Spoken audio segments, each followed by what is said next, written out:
Hello everyone and welcome back.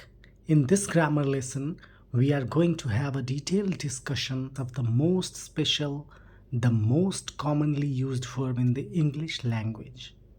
तो अपने pen और नोटबुक के साथ हो जाइए रेडी, क्योंकि इस वीडियो में हम वर्ब टू बी से जुड़े जितने भी कन्फ्यूज़न है सबको क्लियर करेंगे ताकि आपको कॉन्फिडेंस गेन हो।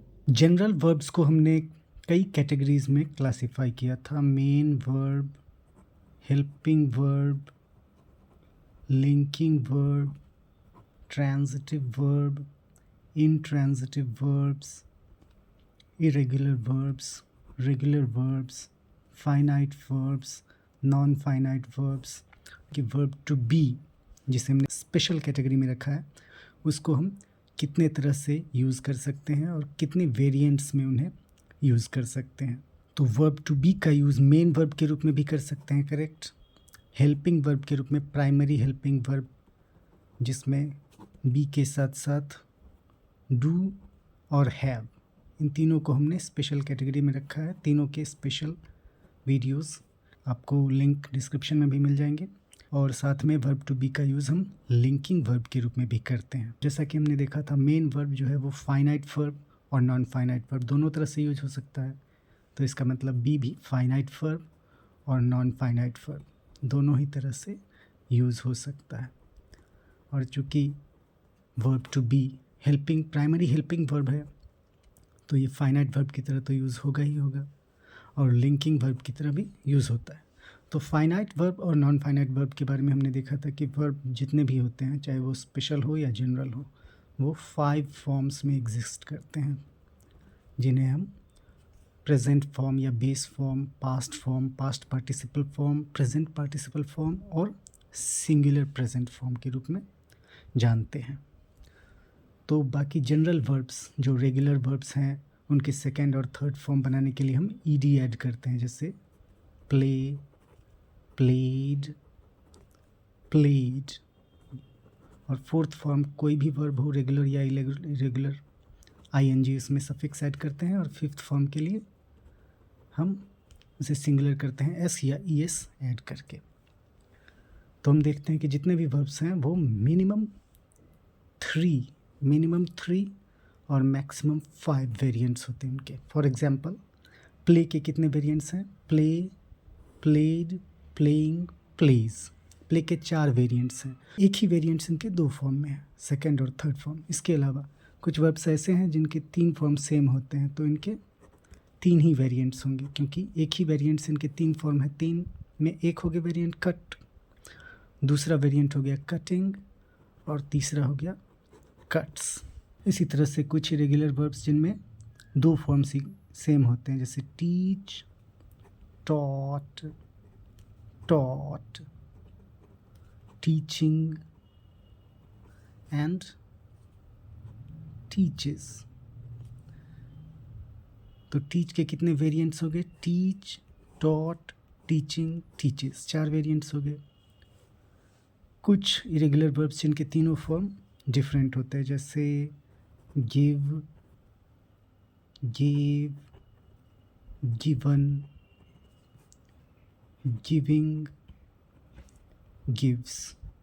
इसके give, give, given, giving, gives 5 variants हो गए। लेकिन बी जो कि स्पेशल वर्ब है वो यहाँ जस्टिफाई हो रहा है। इसका फर्स्ट फॉर्म जो होता है वो एम और आर, कोई भी वर्ब लेंगे तो उसके एक फॉर्म में एक ही वेरिएंट होते हैं, लेकिन यहाँ फर्स्ट फॉर्म में 2 वेरिएंट है, एम और आर। इतना ही नहीं, पास्ट फॉर्म में भी 2 वेरिएंट्स हैं, वॉज और वर, स्पेशल वर्ब है। थर्ड फॉर्म इसका थैंकफुली एक ही है, बीन, फोर्थ फॉर्म बीइंग और फिफ्थ फॉर्म है इज़। और इतना ही नहीं, जितने भी जनरल वर्ब्स हैं उनका इन्फिनिटिव फॉर्म सेम होता है। Play to play, bare infinitive है तो प्ले, फुल इन्फिनिटिव है तो to play, cut to cut, teach to teach, give to give.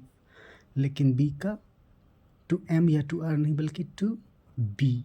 तो इस तरह से हम देखते हैं कि वर्ब टू बी जो है वो 3, 4, 5 या 6 वेरिएंट्स में नहीं हो के पूरे 8 वेरिएंट्स में एग्जिस्ट करते हैं। तो जब भी हम वर्ब टू बी का मेंशन करेंगे, जब भी वर्ब टू बी का जिक्र करेंगे, तो आपको समझना है कि इसमें इनके 8 variants is, am, are, was, were, be, being and been, ये 8 वेरिएंट्स का एक सेट है बी। तो वर्ब टू बी क्या हो गया? इरेगुलर वर्ब हो गया सबसे पहले। और बी का यूज़ मेन वर्ब की तरह भी होता है और हेल्पिंग वर्ब की तरह भी होता है। हेल्पिंग वर्ब जो होते हैं, प्राइमरी हेल्पिंग वर्ब, वो फाइनाइट वर्ब होते हैं। फाइनाइट वर्ब जब आते हैं तो बात आती है सब्जेक्ट वर्ब एग्रीमेंट की।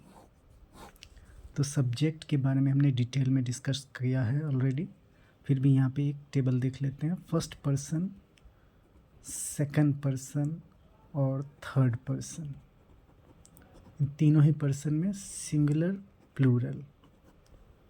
फर्स्ट पर्सन में I singular we plural, second person में यू सिंगुलर और यू ही प्लूरल भी, थर्ड पर्सन में ही, शी, इट सिंगुलर, इसके अलावा सिंगुलर नाउन या फिर नाउन फ्रेज, ये हो गया सिंगुलर। और प्लूरल में दे या फिर प्लूरल नाउन या फ्रेज, राइट। तो बी के सारे फॉर्म्स जो वेरिएंट्स हैं, 8 वेरिएंट्स, उसमें प्रेजेंट वेरिएंट्स हो गए आपके 3, इज, एम, आर, पास्ट हो गए वाज, वर, और बाकी इन्फिनेटिव में बी, पास्ट पार्टिसिपल में बीन, प्रेजेंट पार्टिसिपल में बीइंग। अब इनको हम सब्जेक्ट के साथ किस तरह से लेंगे? तो एम का यूज़ सिर्फ और सिर्फ आई के साथ होगा प्रेजेंट में, राइट। कोई कन्फ्यूज़न नहीं होनी चाहिए, सिर्फ आई के साथ एम का यूज़ करेंगे। बाकी इज़ और आर, इज़ का यूज़ सिर्फ इसके साथ करेंगे, थर्ड पर्सन सिंगुलर नंबर के साथ, और बाकी जितने भी बच गए उनके साथ हम आर का यूज़ करेंगे, ठीक है। मेन डिफरेंस है इज़ और आर का। एम का यूज़ तो सिर्फ आई के साथ होगा, बस कोई कन्फ्यूज़न ही नहीं होनी चाहिए इसमें।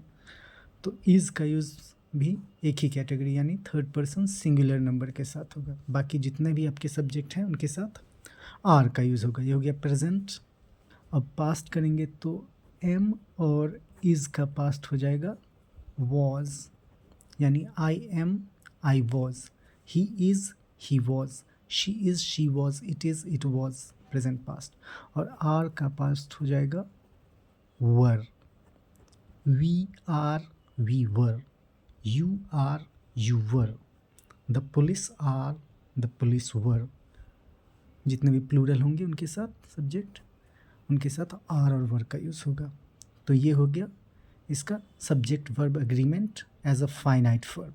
अब हम इसका जो मेन फंक्शन है वर्ब टू बी का, वो है as a primary helping verb. उसको थोड़ा सा डिस्कस करते हैं। सबसे इम्पॉर्टेंट पॉइंट वही है, वो अगर आपने समझ लिया तो इंग्लिश का सारा कन्फ्यूज़न आपका दूर हो जाएगा। प्राइमरी हेल्पिंग वर्ब के रूप में 3 मेन फंक्शन है वर्ब टू बी के, और इसी पे आधी इंग्लिश टिकी हुई है। सारे टेंसेस, सारे वॉइस टिके हुए हैं, उन्हें हम एक एक करके एक्सप्लेन करते हैं, तो ध्यान से इसे नोट कीजिएगा। प्राइमरी हेल्पिंग वर्ब के रूप में वर्ब का फर्स्ट फंक्शन है कंटिन्यूस टेंस, एक्टिव वॉइस में प्रोग्रेसिव एक्शन यानी कंटिन्यूस टेंस बताने के लिए। वर्ब टू बी के साथ मेन वर्ब का फोर्थ फॉर्म हम कंबाइन करेंगे, तो ये आपका प्रोग्रेसिव एक्शन बताएगा एक्टिव वॉइस में, यानी कि कंटिन्यूस टेंस। अब प्रेजेंट कंटिन्यूस है तो बी की जगह आ जाएगा इज़ या एम या आर। जिस तरह से सब्जेक्ट होगा उस तरह से इज़ या एम या आर। अभी हमने सब्जेक्ट वर्ब एग्रीमेंट में इसे क्लैरिफाई किया था, उसके साथ फोर्थ फॉर्म। तो ये प्रेजेंट कंटिन्यूस टेंस बताएगा। पास्ट कंटिन्यूस के लिए आपको सब्जेक्ट के साथ उसी हिसाब से वॉज वर का यूज़ करके फिर उसमें फोर्थ फॉर्म ऐड करेंगे, तो पास्ट कंटिन्यूस। और फ्यूचर या फिर किसी मॉडल के साथ, शैल विल या मॉडल के साथ हम बी, इसमें is am are was were नहीं, मॉडल के साथ हम इन्फिनिटिव फॉर्म में ही बी का यूज़ करेंगे और उसके बाद फोर्थ फॉर्म यूज़ कर देंगे। Shall be going, must be going, will be going, इस तरह से यूज़ कर सकते हैं। तो बी के साथ हम फोर्थ फॉर्म प्रेजेंट पार्टिसिपल का यूज़ करके एक्टिव वॉइस में कंटिन्यूस टेंस बना सकते हैं। बी का सेकंड यूज़ जो है वो है पैसिव वॉइस बनाने के लिए। और ये बात आप हमेशा याद रखना कि बी और वर्ब का थर्ड फॉर्म, इस कॉम्बिनेशन के बिना पैसिव वॉइस का कोई एग्जिस्टेंस ही नहीं, बन ही नहीं सकती है।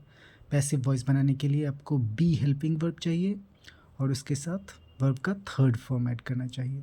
और एक बात और याद रखना होगा कि बी के साथ सिर्फ थर्ड और फोर्थ फॉर्म ही कंबाइन हो सकता है। फर्स्ट फॉर्म, सेकेंड फॉर्म और फिफ्थ फॉर्म ये बी के साथ किसी भी हालत में, किसी भी केस में कंबाइन नहीं हो सकता है, ये आपको ध्यान रखना है। तो पैसिव वॉइस बनाने के लिए हम बी को अलग अलग कॉम्बिनेशंस के साथ वर्ब के 3 से कंबाइन करते हैं। जैसे सिंपल प्रेजेंट का पैसिव बनाने के लिए आप इज एम आर में थर्ड फॉर्म यूज़ करते हैं। सिंपल पास्ट का पैसिव बनाने के लिए वॉज वर्ब में थर्ड फॉर्म यूज़ करते हैं। और फ्यूचर का, सिंपल फ्यूचर का बनाने के लिए शैल बी, विल बी में थर्ड फॉर्म यूज़ करते हैं। उसी तरह से कंटिन्यूस बनाने के लिए इज एम आर या वॉज वर्ब में बीइंग ऐड करते हैं, फिर थर्ड फॉर्म यूज़ करते हैं। परफेक्ट का बनाने के लिए हैव, हैज़, हैड में बीन यूज़ करते हैं, उसके बाद थर्ड फॉर्म यूज़ करते हैं। यानी कि पैसिव वॉइस का जो फाउंडेशन है, जो बेसिक है, जो बिल्डिंग ब्लॉक है, जिसके बिना बन ही नहीं सकता पैसिव वॉइस, वो है बी प्लस वर्ब का थर्ड फॉर्म। ये आपको याद रखना है। और जहाँ भी आपने बी प्लस वर्ब का थर्ड फॉर्म देख लिया तो वहाँ आप ये आसानी से समझ सकते हैं, आइडेंटिफाई कर सकते हैं कि ये पैसिव वॉइस में ही है सेंटेंस। हेल्पिंग वर्ब के रूप में बी का तीसरा और इम्पॉर्टेंट यूज़ है नेगेटिव या फिर इंट्रोगेटिव सेंटेंस बनाने में। इसके अलावा क्वेश्चन टैग्स बनाने में, इसमें भी आपको बी का यूज़ मिलता है। बी के कुछ कॉन्ट्रैक्शंस आपको याद होने चाहिए, जैसे इज़ नॉट, नेगेटिव कॉन्ट्रैक्शन, इसका यूज़ क्वेश्चन टैग्स बनाने में होता है। इज़ नॉट का हो जाता है इजंट, एन के बाद अपोस्ट्रोफी और ओ हट के अपोस्ट्रोफी आ जाता है इजंट। एम नॉट और आर नॉट, इन दोनों का कॉन्ट्रैक्शन सेम होता है, वो होता है आरंट। वॉज नॉट, इसका कॉन्ट्रैक्शन हो जाता है वॉजंट। वर नॉट, इसका कॉन्ट्रैक्शन हो जाता है वरंट।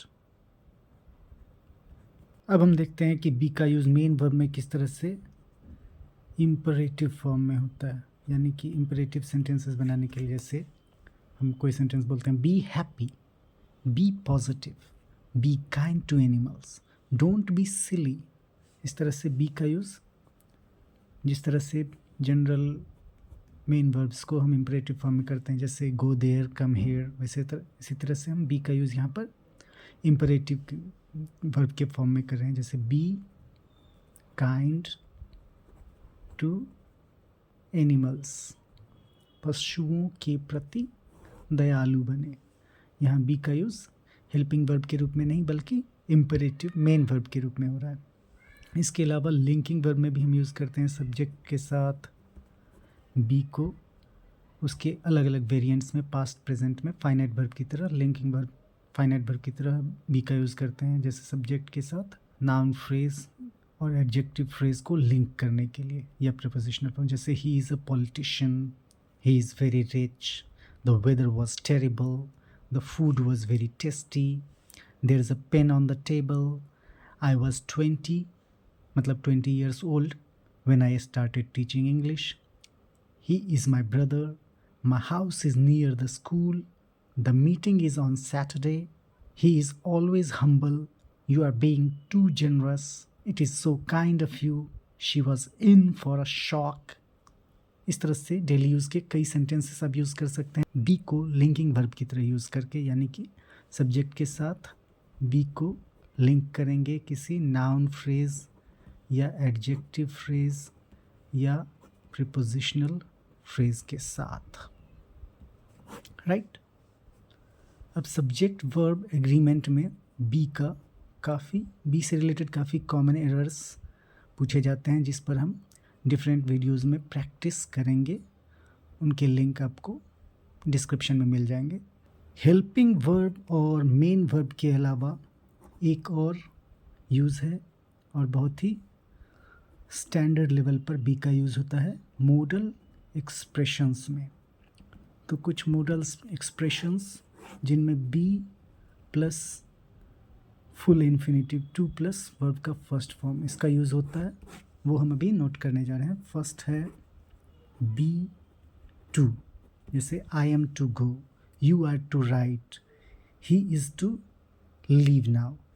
इसमें be plus to plus verb का फर्स्ट फॉर्म ये यूज़ हो रहा है।